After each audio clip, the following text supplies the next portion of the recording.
An election clerk punished by the left for protecting the system. This isn't a courtroom anymore, it's corruption. Trucker leader is fighting extradition for standing up to tyranny. All rise. The left wants her in jail for a diary. Trump targeted again. If they can do this to him, they can do it to you.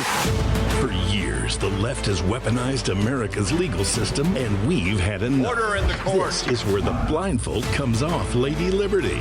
Each week, we expose the cases, reveal the playbook, and arm you, the jury of We the People, to deliver the verdict. Real cases, real voices, real America. The case for America starts right now.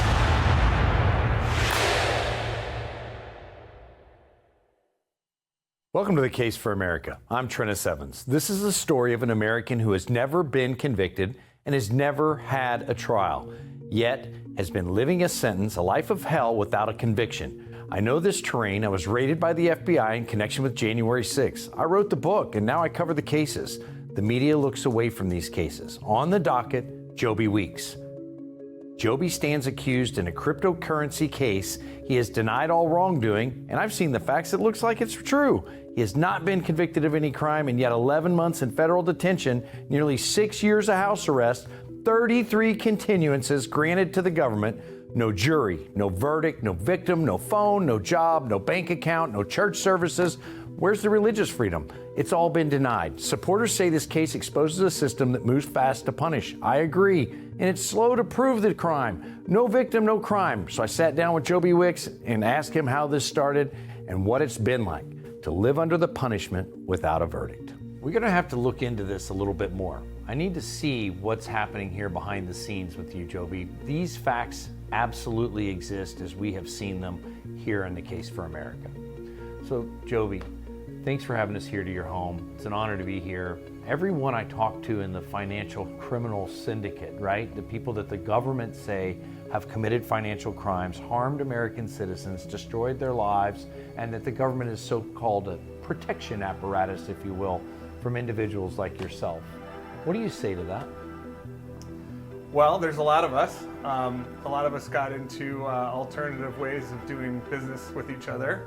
And the banks that have kind of the monopoly on the ability to create all this money out of nothing and control the whole financial system don't like the competition. So, of course, after trillions and trillions of dollars leave their banking system and go into other markets, like the crypto market, you can look, it's $3.5 trillion. They don't like that much. And, you know, I believe competition makes everything better. That's why I supported Ron Paul. He had a bill called the Free Competition and Currency Act. And back then, I was minting gold and silver coins. This was even before Bitcoin. And, you know, we were minting silver at $4 an ounce. What is it now, 100? Oh, wow. Well, you know, you've been ahead of the game and an innovator on a lot of things. But when I mentioned that I talk to people and that, you know, these are people that have been similarly situated to yourself.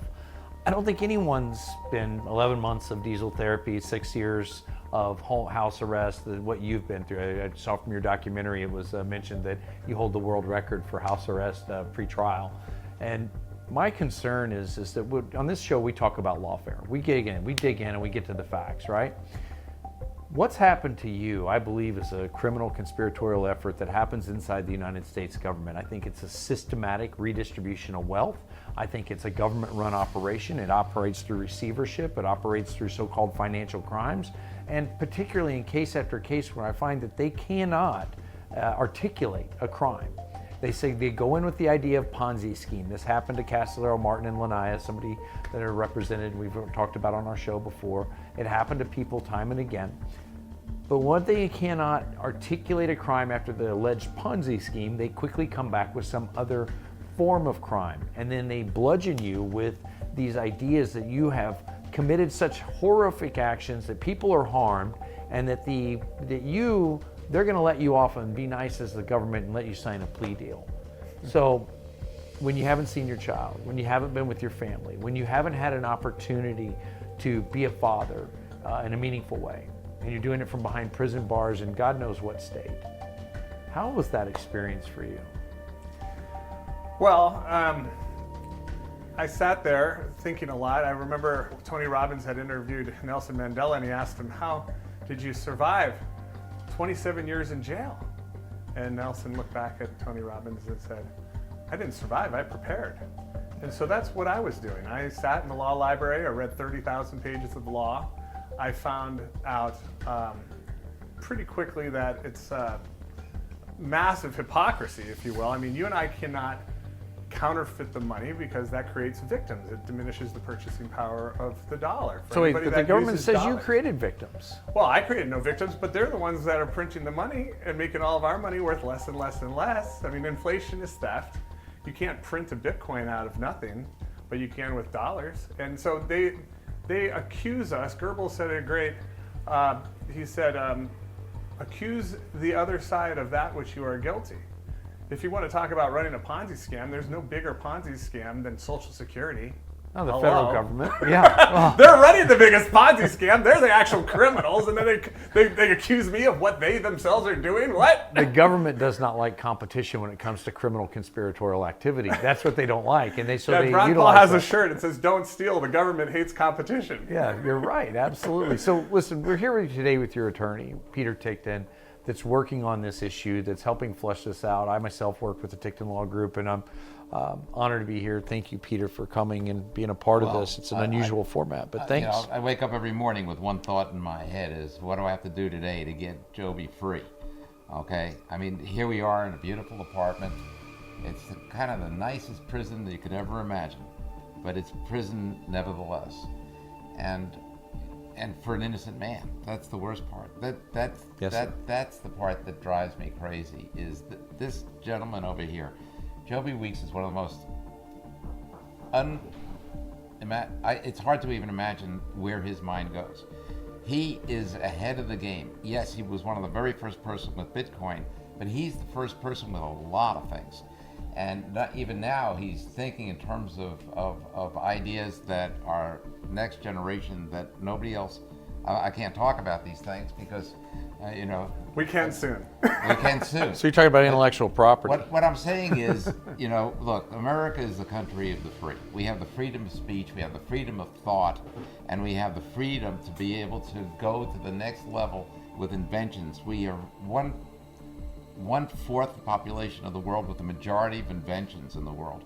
How is that? It's because we're free to invent. We're free to think of the next thing. And now we've got one of the most incredible thinkers that I've ever met, who is shackled. Well, I mean, you know, maybe hold that up for the camera, Joby, and let them see what you have to live with. This thing here, we got some sadist who is in charge of some button at 3 o'clock in the morning that horrible. makes this fire alarm go off. You know, at 4 o'clock in the morning, at 5 o'clock in the morning, the thing just buzzes. I mean, this is what they're doing to this man. So, you know, this isn't any kind of, you know, this is horrible. Not to be able to go out that door to take his garbage out and put it in the hallway. This is what's going on here to this man who needs to be free. Not just for himself, but frankly, from what I've seen, for America. Well, it's interesting too, because I've never been convicted of a crime. You know, back in the day, it was called the Constitution and due process. That. Yeah, go ahead. I'll let you run. You're an educated man. I mean, he never committed a crime. Yeah, it's hard to convict. Exactly. How do you convict? Yeah. Exactly. But, you know, due process says you get indicted, then you get arrested, and then you get bail, then you get a trial, and if you're convicted, and then you go to jail.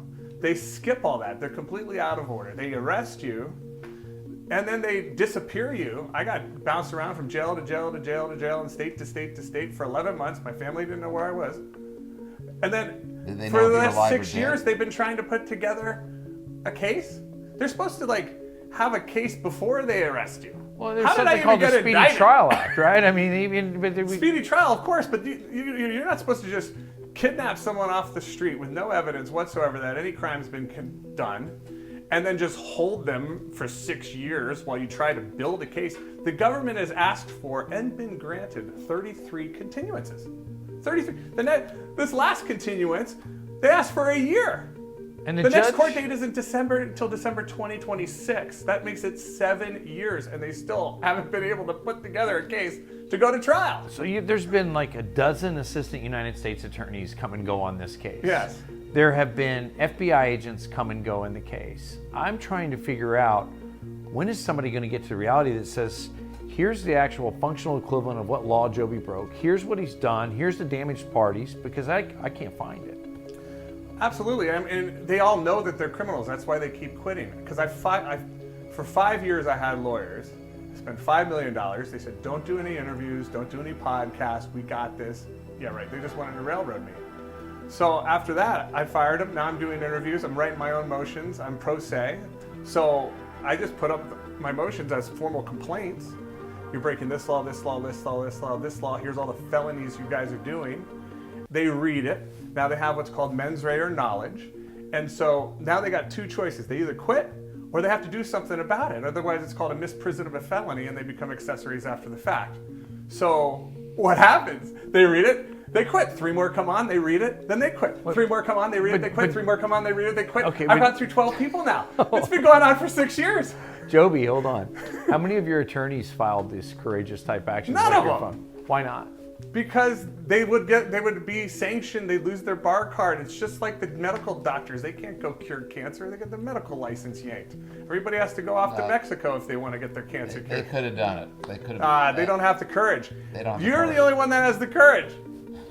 You really are. I mean, come on, Peter. How many lawyers out there are like you? None. Well, very few. I mean, I did have Peter's Alan hired most of Dershowitz. them. Alan Dershowitz wrote me a white paper. He laid out all the things going on in the crypto space since its inception. You can read about it. He thinks this case is ridiculous. But I'm pretty good with the AI, and so I prefer to just drop these things on the docket that most attorneys would never do. Listen, yeah, well, go ahead. No, go ahead, please, we're Peter. We're in the age of woke, okay? I mean, hopefully that's going away finally.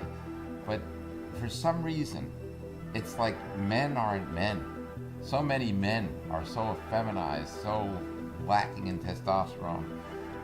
It's just, I happen to be a little older, so I come from another generation where you ate steak and butter. We're happy to be not guys. The soy boys, Yeah. So anyway, maybe that's the reason, but for some reason, I just don't see why anyone is tolerating what's going on with you. The fact that you're held here, and I'm doing everything that I can to make sure you get free. I'm telling you, every morning you're the first thing that I think of. Sorry, Deb. And you are the first thing that I think of every morning. I got to get you free. I got to get you out of the situation. Got to get that off your ankle. Joby Weeks has told us how this case began. When we come back, what happened after the arrest, the restrictions, and the years, and why, despite no conviction and no trial, the punishment has never stopped. We'll be right back with more of The Case for America on Real America's Voice.